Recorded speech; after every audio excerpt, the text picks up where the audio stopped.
شكرا مؤسسة آش على هذا الخبز. شكرا مؤسسة آش. شكرا لكم على هذا الخبز. شكرا لمؤسسة آش. বহুদিন পর রুটি পেয়ে শিশুদের মুখে কতই না আনন্দ। দুর্ভিক্ষে অনাহারে থাকা নির্যাতিত গাজাবাসী রুটি হাতে পেয়ে কৃতজ্ঞতা জানাচ্ছে। যুদ্ধবিধ্বস্ত গাজার এই কঠিন পরিস্থিতিতে তাদের পাশে দাঁড়িয়েছে আশ ফাউন্ডেশন। গত 18 আগস্ট প্রফেসর আবু বকর মোহাম্মদ জাকারিয়া মহোদয়ের অর্থায়নে গাজার খান ইউনুসের আল-মাওয়াশির বিভিন্ন ক্যাম্পে প্রায় 1700 রুটি বিতরণ করেছে আশ ফাউন্ডেশন। الرحمن الرحيم والصلاة والسلام على سيدنا محمد صلى الله عليه وسلم.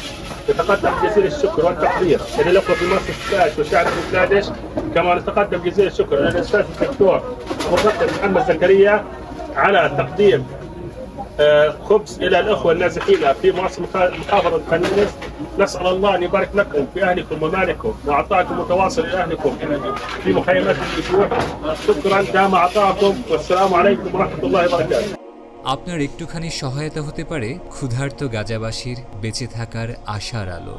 খাদ্য বিতরণের পাশাপাশি 2023 সাল থেকে গাজায় আশ ফাউন্ডেশনের উদ্যোগে আরও বহু মানবিক কার্যক্রম চলমান আছে। আসুন মজলুম গাজাবাসীর পাশে দাঁড়াই।